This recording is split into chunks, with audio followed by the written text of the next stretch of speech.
Magandang araw mga repa, gagawa na naman tayo ng video. So, siguro maganda natin pag-usapan yung past 25 sa babae at lalaki. 'Di ba, ang 18 to 25 is prime age na babae is pampogi lang. Teritorya ng mga may itsura. Or kahit na sabihin nating average looking ka, basta namag mo yung mga karamihang mga lalaki sa perimeter mo, may chance ka pa rin kasi may tinatawag din tayong mugging. So, past 25 is pera-pera na labanan. So, pagka may pera ka is talagang pipiliin ka ng mga babae. Kaya, tinanong ko na yung ex-girlfriend ko niyan. Usually, yung mga nanlilibre.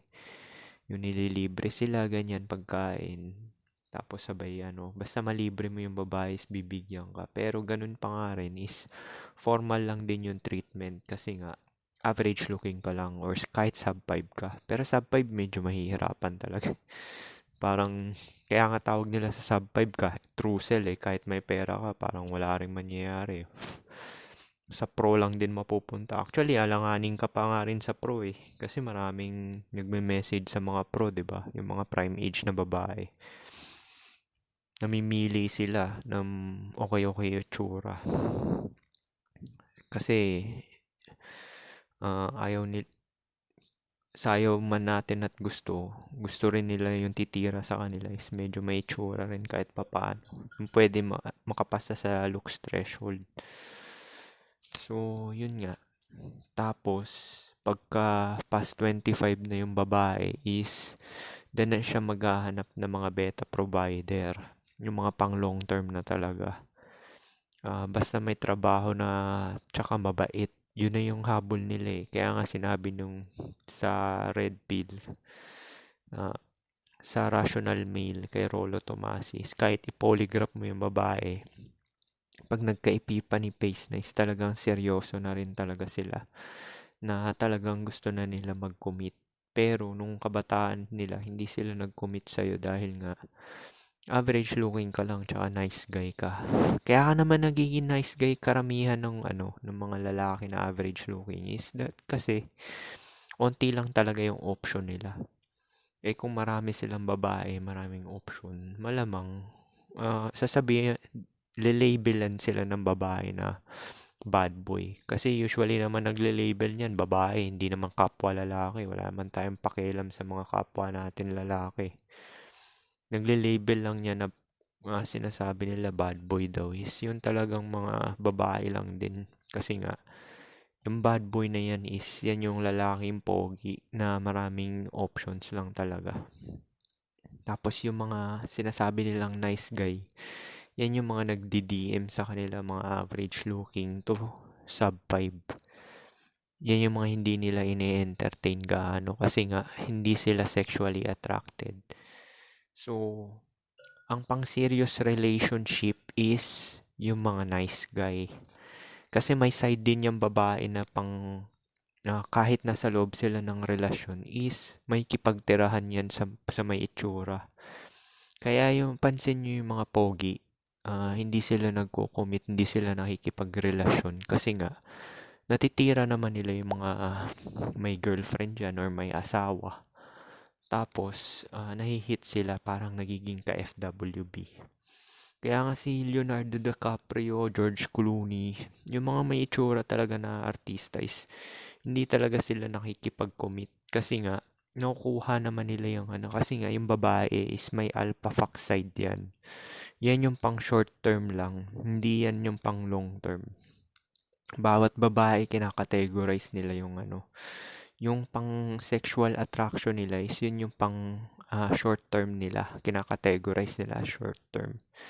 So kung alanganin ka, average ka, tsaka mag date pro ka na lang talaga. Kasi ganun din magko-commit ka ng long-term security. Talaga mapipilitan ka mag-provide. Ang ang dating in relationship kasi talaga is ayon sa Brief Falls Law is terms and condition lang talaga ng babae masusunod. Kaya kinakategorize niya yung mga lalaki. Ito average looking, tapos mabait, provider, pang long term to. Tapos yung mga good looking is talagang yun yung pang short term. Kaya merong mga babae na wala talaga silang experience pero binabato nila yung virginity nila dun sa short term kasi yun yung arousal, sexual arousal na tinatawag natin. Yun talagang dinidesire ng mostly ng babae. Kaya yung mga may itsura talaga hindi sila nakakapag-commit. Siguro, o kung gusto nila mag-commit is magiging beta yung ugali nila. Kasi may betification tayo. Kasi LTR talaga, long-term relationship is beta talaga yan. Kahit sabi mong superior yung genetic mo or pogi ka, may terms and condition pa rin ng babae yung masusunod. Kaya nga minsan yung mga pogi na nafa-frustrate din yung mga pogi. Pag kinakategorize ka ng babae na pang fuck body lang is hanggang dun ka lang talaga. Hindi kanya yung pang talaga, pang long term na talagang siguro kung gustong gusto ka niya talaga pero gusto ka niya itali, siguro papayag siya ng long term.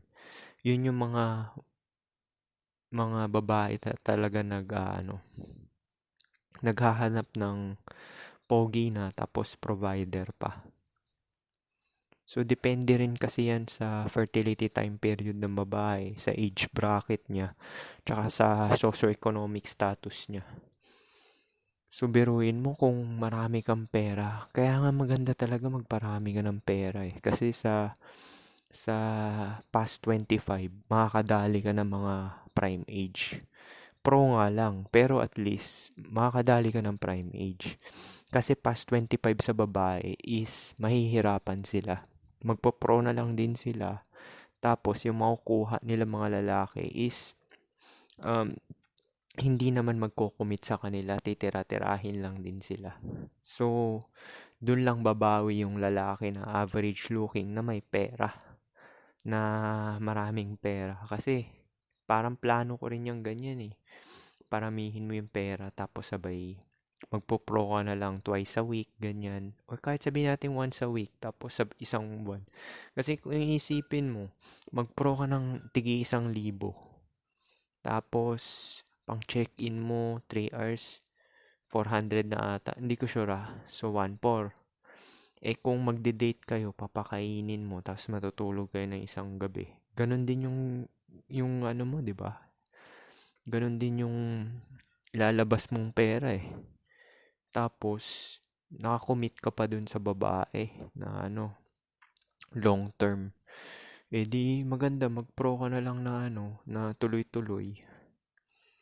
Meron ngang ibang mga pro, willing pa nga rin magpaanak. Yun nga lang, below nga lang sa looks mo. Pero hindi ka kukulitin nun. Siguro hindi ko lang sure hindi ko pa naman na-experience. Pero mukhang ganun nga, hindi ka mo kukulitin nun kasi hindi na maalam yung address mo. Pero na lang kung tanga ka talaga, di mo rin sasabihin yung totoong pangalan mo, di ba? Ba't mo sasabihin yung totoong pangalan mo? Siyempre, gagawa ka ng FB account. Pag gagawin ko yan, gagawa ka ng Facebook account na dami. Anonymous. Yung hindi talaga yung pangalan mo. Tapos, o kaya sa Telegram, yung fake na pangalan mo, hindi talaga yung ikaw. Tsaka wala kang sasabihin na kung anong trabaho mo, kung ano mga kukonceal mo lahat ng mo, personal identity mo. Pag gagawa ka ng ganun. Kasi, pro yan eh. Illegal yan. Alam mo, illegal yan. So, wag mo sasabihin yung tunay mong pangalan dyan. Trabaho, tsaka Minsan nga wala nang pakialam yan. Wala nang tanungan ng pangalan eh. As in talagang bayad tsaka action lang talaga eh. So parang dun lang talaga lalamang pera-pera na labanan pag past 25 na. Yung babaeng side naman, dahil sa hypergamy nila is tataas ng tataas yung standard nila habang tumatanda. Mangyayari sa kanila, sila talaga yung magiging single din na walang magko-commit. At least ikaw, may pera ka, may action ka pa rin. Na meron din silang action, yun nga lang, hindi naman yun yung habol talaga nila eh. Habol nila long-term security.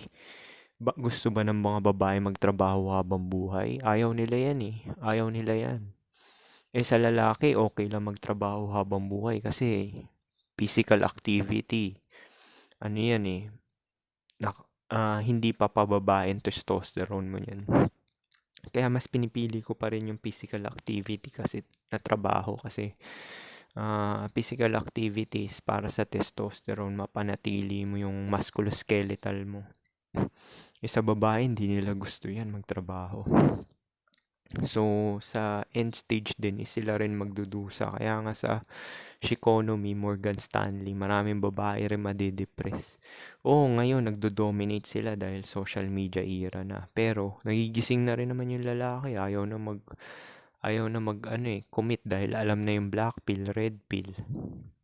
Magpo-pro na lang. Ba't ka pa magko-commit, di ba? Gagawin ka lang naman nilang nice guy finish last. Dahil nga, sinave ka nila. Dahil for future prospect. Kahit nga yung mga customer sa Date Pro, ginagawa nilang future prospect yan eh. Kasi meron iba nagko-comment, pogi yung customer ko, yung mga ganyan. So, ginagawa rin nilang future prospect. Minsan nga, nagdi-discount pa sila eh. Kung binabasa ko kasi yung mga nagpo-post dun eh, na So, parang ganun na nga lang din yung mangyayari.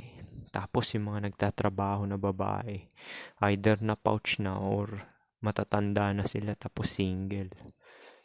Na kaya mawawalan ka rin ng gana.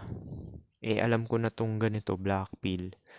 Kung sa trabaho, hindi ka na mag-approach dahil alam mo naman na preoccupied na yung utak nila sa online. So, ba't ka pa magko-compete sa ibang lalaki? Marami namang willing dyan na talagang beta box, maging long-term security, ATM. Gagawin ka lang ATM, di ba? Kaya nga yun yung kasabihan, di ba, sa red pill, juice is not worth the squeeze. Pero totoo yan. Biruin mo, sa 30 na dates ko, di ba? Hindi pa guarantee lahat yun na may lay. Kasi nagbabago sila ng isip. Kasi hanggat maaari gusto nila pang long-term beta. Kaya maganda talaga, yayain mo na lang talaga agad eh. Para magkaalaman eh. Genuine desire at the same time is ika-categorize ka pa niya dun sa pang sexual pleasure. Which is yun yung treatment nila mostly sa mga pogi. Kasi may judgment na rin naman sila sa utak. Parang ine-expect na nila yung pogi na idadump sila or hindi sila siseryosohin. Gusto nila yung ganun eh, yung drama, yung mga babae. Gusto nila yung ganun na wag sila seryosohin ng pogi.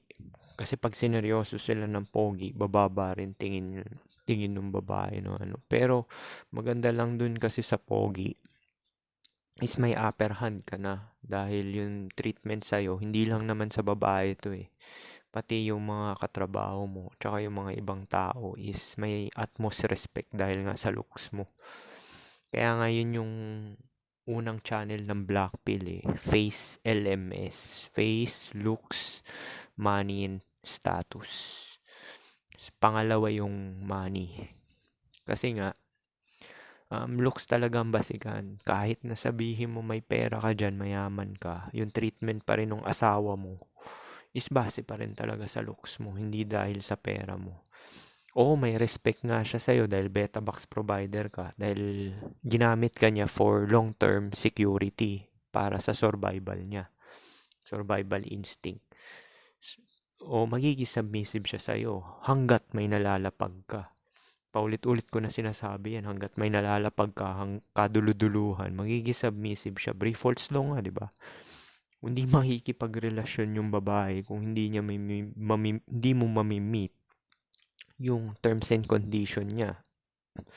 Which is yung pasok ka sa looks threshold, tapos provisioning, yung para magbe-beta box ka, or kung average lang naman kinikita mo, silbidor ka. Pinasok ko na yung silbidor dahil isa pa yan sa Pilipinas, ang daming silbidor eh. Nangyayari yan. Meron din akong kapitbahay na yung babae ay nagtatrabaho sa call center. Tapos yung boyfriend niya, silbidor. call center pa, no? Malamang papatira sa mga katrabaho niyang pogi yun. Tapos meron siya sinisave na pang long term. Ganun mag-isip yung mga babae. Meron talaga sila na pang security, yung pang long term. Na hindi nila iiwan kasi nga doon nakasalalay yung survival nila. Kasi nga ayaw naman na talaga nila magtrabaho ng habang buhay eh. Gusto nila may nag-finance dun sa lifestyle talaga nila. Pero hindi guarantee yun na hindi siya magpapatira sa mga may itsura. Usually ng ganyan, namimili ng ganyan na is 25 pataas na. Now, dito tayo sa lalaking side.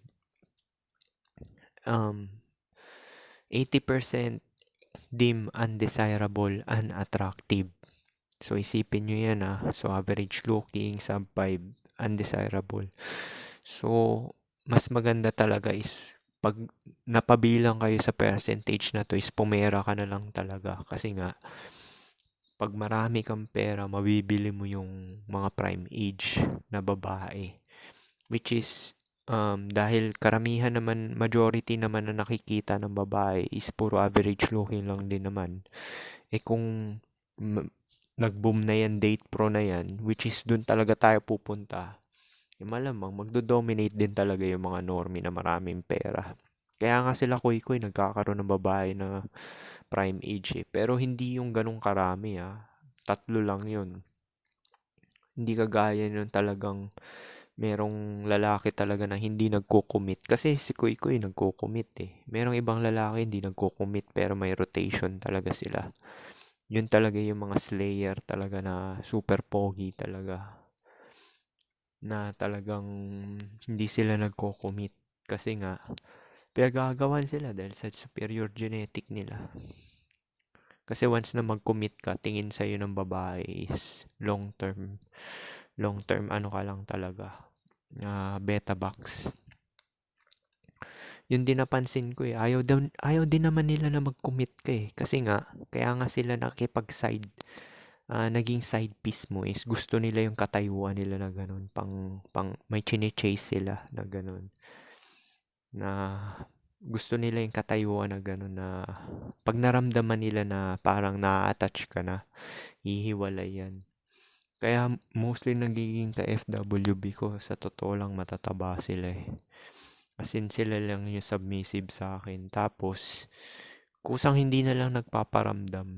Yung parang lang talaga, walang emotional attachment. Pero submissive sila sa akin pagka sinasabi ko na ganyan. Walang emotional attachment yun. Parang ganun lang talaga. Kaya nga doon na tayo papunta, date pro na tsaka friends with benefits na. Parang maganda nga ganun Kung nga may tsura ka, pogi ka. Tangin na. Pwede ka na lamang hits ng mga ng mga in a relationship Kasi tingin lang naman talaga nila sa mga karelasyon nila, beta provider Yun lang naman talaga, masakit man to isipin, pero yun talaga yung na yun talaga tingin ng mga babae sa mga nakakarelasyon nila So, kunwari yung katrabaho ko, kunwari kasal yun, pwede mong agawin yun Hindi ko sinasabing ako mga agaw pero pwede mong agawin. Kunwari may mga asawa, tas pogi ka, pwede mong ma-hits talaga sila. Kaya yung mga strategy ng pogi, tama yung sinabi ni Kuy Kuy, mayroong mga pogi talaga na hindi nakikipagrelasyon kasi nga, nakikipag-FWB na lang sila. Nagawa ko rin yun 3 beses, yun nga lang. Matataba lang, matataba. Pero, yun nga yung perspective ng mas above pa sa akin talaga. Nakaka-hit sila ng marami tapos di sila nagko-commit. Yun yung tinatawag nilang situationship kasi kusa na lang yung kuwari nagkasawaan. Ganun na lang. Hindi yung kukuliting ka ng babae dahil gustong-gusto ka niya. Hindi. Kinategorize ka na talaga ng babae na for sexual pleasure. Doon lang talaga yung katayuan mo. Pagka na-attach ka dun sa babae na naggaganon is, ibig sabihin nun, below ka sa kanya, mawawalan siya ng respeto. Kaya pagka ganun, sa bagay, hindi naman din ako na-attach dahil matataba sila Anong pag below kasi sa'yo, usually ganun din naman yung mga magiging ka-FWB ng mga pogi is below rin talaga sa kanila. So kung average looking ka, past 25 is pera-pera na rin talaga labanan. Yan sila Chis Escudero, Manny Pacquiao, pera-pera na ang labanan. Manny Pacquiao nga, nagpaanak pa nga yung call center na babae. Chismis lang yun, hindi ko sure pero narinig ko yun sa, ano, disclaimer lang yun. May naanakan daw siyang call center agent na babae, si Manny Pacquiao. Pera-pera lang labanan. Kasi biruin mo, kung namatay siya, kung totoong anak yun, kahit hindi kasal yun, may parte yun ng kayamanan ni Manny Pacquiao. Kaya walang sense magpakasal talaga kung lalaki ka. Kasi kung magkaanak ka man, matik naman na may parte yung anak mo eh. Yun nga yung unang hinahanap eh. Kung wari single ka na lalaki.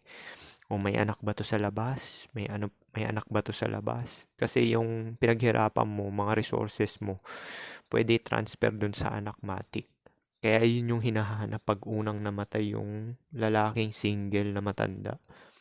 Kasi yun din yung nangyari sa tito ko eh, single siya. O may anak ba to sa labas? Ganyan. Yung sinabi dun sa ano. Kasi nga, yun yung kalakaran talaga. Kaya walang sense magpakasal kung lalaki ka. Natatali ka lang sa isa. Tapos sabay, syempre pagkasal ka, average looking ka. Ayaw na rin ng babae yan. Na ano, mostly ng mga babae na nakikita mo yung mga kasal, parang ano yan eh, parang nilagyan ng ano eh, ng posas yung itlog mo eh.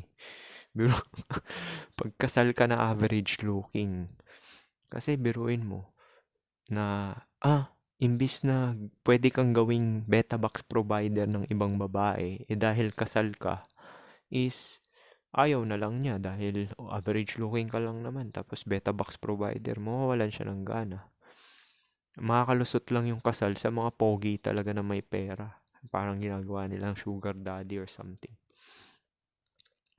So parang ganun yung labanan talaga ngayon. Pera-pera pagka average looking ka. Tas past 25. Manghihits ka na lang ng mga pro. Kasi yung mga pro na yan, future prospect din habol niya mga yan. Kasi tingnan mo, kung iisipin mo, mga estudyante yung mga yan eh. Mga prime age yung gumagawa ng ganyan. Kaya nakakawalang gana, di ba? Nakakawalang gana pagka past 25 na yung babae. Kasi malay mo yung dinate mo na nakikipag FWB ba or pro. Meron yung ka FWB ko na isang mataba na nahits ko ng 3 beses is nakita ko nagpakasal dun sa beta box provider. Malamang below din sa nakita ko parang napapanot na ata yung lalaki, mapayat din, kagaya ko. Tapos, oval shape yung muka. So, dun siya kasi nga, nice guy finish last. Sila talaga yung pang long-term security. Yung mga hindi alam yung ganyan, yung walang experience. Kaya nga, sinishare ko na to ngayon sa inyo para alam nyo yung katayuan nyo na ang looks, ang treatment talaga ng tao base sa looks. Kinakategorize na ng babae yan. Ito pang sexual fuck body lang to. Ganyan. Kaya nga hindi ka magugulat di ba? Merong mga virgin na babae, talagang binabato talaga nila yung virginity nila sa pogi. Pero wag ka mag-expect dahil below to sa looks mo. Na ano, kasi hypergamy nga dating up, never yan magde-date down. Kahit sabihin mo na below ka, na beta box provider, dating up pa rin yun, socio-economically. Yun yung pang long term. Kaya pagka 25 pataas na yung babae, iba na yung priority niyan. Na hindi kagaya ng ng 18 to 25 is sarili pa lang niya iniisip niya, tsaka mga pleasure kasi nga bata pa siya. Hindi pa siya nakakaisip ng mga long term security ganyan. Siguro kung nagkaanak siya, mapapaga yung ipipani niya. Sinabi ko na rin sa inyo yun. Prime age na na single mother is ipipani phase na rin yan kasi nga napaaga yung niya yung pangangailangan ng long term.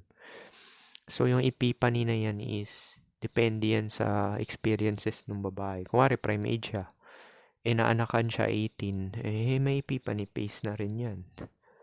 LTR na rin yung habol niyan.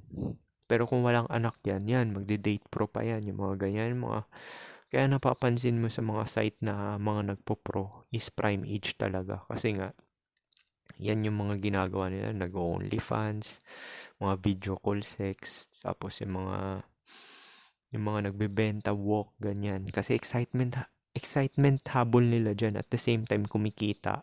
Tsaka pang finance ng lifestyle nila. Tsaka future prospect. Tsaka pang tago yan sa body count nila. Na katarantaduhan nilang pinaggagawa ng kabataan nila. Pang cover up yan. Biruin mo, lalaki. Kasi ang dami nagko-comment dun sa pa-experience naman ng tapos yung ibang lalaki rin naman nakagaya niya rin, pera-pera labanan dito. Nagising na rin talaga sila. Actually, mabablockpill din naman talaga yung lalaki. Sa una, may doubt pa yan. Tatry nila mag-try, ganyan. Approach, kipagkaibigan. Hindi tumatalab. Kasi ang dami talaga. Gusto ko na maka-experience yung mga ganun. Promise, pag pumunta kayo sa group na yun, basahin niyo yung mga looking for. Gusto maka-experience. Tapos gusto makatikim, mga ganun. Tapos mga edad 22, 25, meron pa nga 29 eh. So yun yung sinasabi ko sa inyo, nakakatawang magbasa. Kaya, hindi ko naman sinasabi na majority ng babae na ganito. Pero, hindi mo masasabi kasi global sexual market yung dating and relationship eh. May online na kasi. So, yung information is mabilis kakalat. Gets mo yun? Kasi, biruin mo, dati talaga yung singles meetup na yan, walang pro dyan, promise, puro matatanda. Puro matatanda yung babae dyan. Kasi, magto 2 years na ako member dyan or 3 years. Nung unang ko dyan, mga edad dyan. Kaya hindi ako nagpo-post dyan kasi puro 30 pataas. Tapos nagulat ako ngayon 2024, infiltrated na ng mga prime age na pro, mga walker. So, ganun siya. Ganun siya mabilis kumalat na infiltrate na talaga. Kaya nga yung ibang mga babae doon, nagko-comment, bakit ganun? Hindi na to pang relasyon. Kasi nga ayaw na ng babae talagang mapagrelasyon eh. Mga prime age na babae, ayaw na nila makipagrelasyon. Gusto na lang nila magpabayad talaga. Kasi may pagrelasyon ka dyan ang daming option. Paano kung may gusto ka pang iba, di ba? Ganun sila mag-isip na dahil sa dami ng option nila, litong-lito na sila. Ang gagawin nila, ayaw nila mag-commit. Gusto nila laging bagong excitement eh. O ito, average looking. Mas pogi ito nang pipiliin ko. At least bayad pa ako dito. Libre pagkain. Kaya nga sinasabi ko sa inyo kung magpo-pro kayo is yung dahil ganun yung trabaho nila is itrato nyo sila ng parang ganun din. Huwag nyo na ilibre ng pagkain, kumain ka na lang ng pagkain bago ka pumunta dun sa bakbakan. Huwag mo rin hahalikan yan basta paramdam nyo rin na talagang pang pro lang talaga siya para usan. Kasi yun lang naman service, give and take, di ba? Kung ano yung servisyo yung binibigay niya sa'yo. Tapos, huwag ka na makipag-usap yung mga deep talk. Tsaka nga pala kung first time nyo, kuwari nag-pro kayo, huwag nyo sasabihin first time nyo kasi hindi papayag. Hindi papayag. Ibig sabihin hindi ka marunong. Kasi merong nagpo-post dun. Paranas naman. Walang nag-comment na nag-DM sa kanila. Na ganyan, ganyan. 'Di ba? Parang ang weird ng babae, 'di ba? Biruin mo, ikaw pro ka na nga. Ayaw mo pang patikman yung virgin na lalaki. Promise talaga na di-disappoint talaga sila. Kaya ito na ini-spill ko sa inyo. Huwag nyo sasabihin na kuwari 30 na kayo, virgin kayo. Huwag nyo sasabihin yun. Kasi nga, hindi papayag babae nun. Kahit sabihin mo na kasi wired talaga sila sa expectations nila. 'Di ba yung kagagawa ng pogi is kagagawa ng lahat. Yun yung halo effect nung pagiging pogi. Dahil pinagkakantot sila ng mga pogi nung kabataan sila. So, nakatatak na yan sa utak nila. Lahat lalaki, ganyan. Kahit pangit pa yan or average looking. So, pag sinabi mo yung virgin ka na 30 ka na is, bago yan sa kapanrinig niya. Sabi ko, tangin na 30 na to, bakit virgin pa? Hindi sila maniniwala dyan. Gagawin niya, sasabihin, scam ka, hindi. Tatatakan ka niya na scam. Tapos hindi ka na niya i-entertain. Kaya yung mga nagpo-post na ganun, yung parang pinapababa nila yung value nila, is hindi sila in-entertain kahit pro. Ayaw sila patikman, drought sila. Biruin mo kahit bro, walang nag-message. Yung pag mag-looking for, basta yung pakay lang, yun lang talaga sasabihin. Sinabi ko na rin sa inyo yan eh. Kahit mataas body count mo or wala, wag mo sasabihin yung body count mo. Tsaka wag mo sasabihin yung mga sexual experiences mo kasi nga gusto ng babae yung may excitement na may mystery, ganun. Kasi nga kagagawan nga ng pogi, kasalanan ng lahat. Dahil fuckboy yung yung pogi is tinatatak na ng lalaki. Lahat ng lalaki ganyan. So, ba't pa ako papatol ng pangit tsaka average looking? Lahat naman sila ganyan. Oh, yun lang yun. Kaya yung mga nirereklamo nila na may nilimutan silang sabihin. Yung mga red flags na sinasabi nila. May nilimutan silang sabihin. Sa pogi lang yun. Lahat din ng mga traits na gusto nila, may nalimutan din silang sabihin. Gusto ko yung nerd na pogi, pulis na pogi. Nakalimutan nila sabihin yung pogi, yung halo effect ng pagiging pogi. So, yun nga, ganun na lang talaga magandang gawin is pumera ka na lang talaga. Past 25 is pera-pera na labanan. Kahit yan, pagpupro ng babae, future prospect din yan eh. Ginagawa lang din nila yan dahil sa date, excitement, tsaka future prospect. Kasi nga, may willing talaga magbayad ng 5K. Eh kung ako, di ba yung nagbabayad ng 5K, malamang yung nagbabayad ng mataas is below sa looks yun. Kaya nagbabayad siya ng mataas para mapili siya ng babae. Parang bribe din yun. Kasi nga, yung mga prime age na babae, namimili talaga yan, promise, ng mga titira sa kanila. Kaya nga nila tinataasan yung presyo pagka, yung nararamdaman na nila, itong lalaki na to talagang tigang to, ganyan. Kaya ganun yung mas pipiliin nila yung pangit kaysa pogi na 1K lang yung Eh ako, dahil may tsura ako, ako lang kuwari lang to kuwari magpo-pro ako. Eh dahil may tsura naman ako, di titirahin ko na lang matatabang mga chipipay, di ba? Mga tigli 500, 1,000. Kasi yun lang habol ko eh. Yun lang talaga habol ko eh. Na para usan lang talaga yung treatment. Kasi ganun din yung treatment niya sa'yo eh. Biruin mo, ang treatment niya sa'yo is ATM machine or kasangkapan para magkapera siya.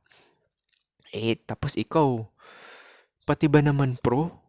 Yung papa-experience mo yung girlfriend experience, ililibre mo ng pagkain. Tangina, bobo mo na talaga nun.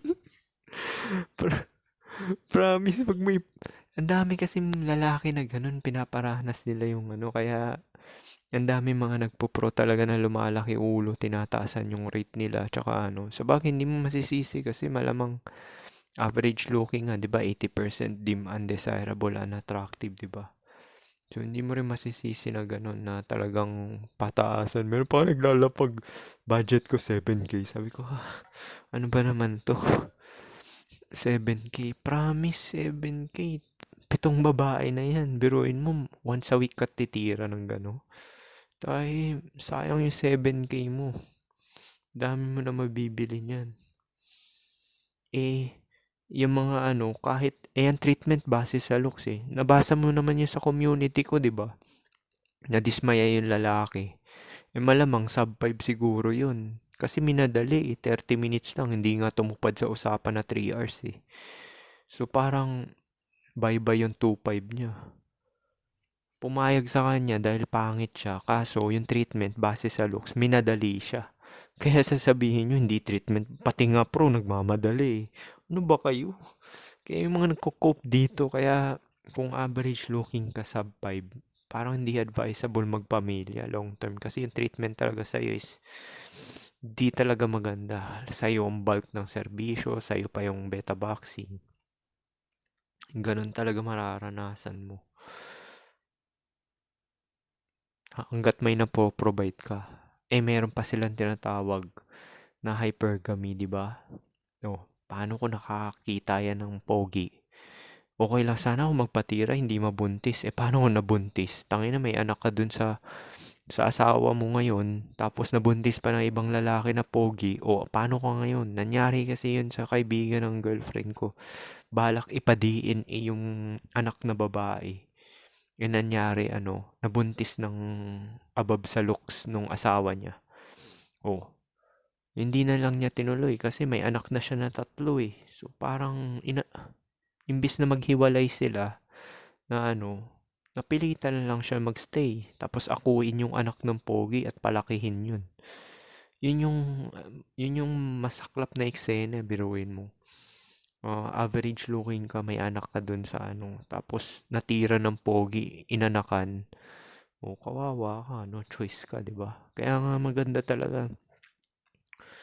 Huwag ka na lang mag-commit kung average ka lang din naman. Kasi nga, may chance na ma-hit yan or ng mga pogi na hindi na nagko-commit.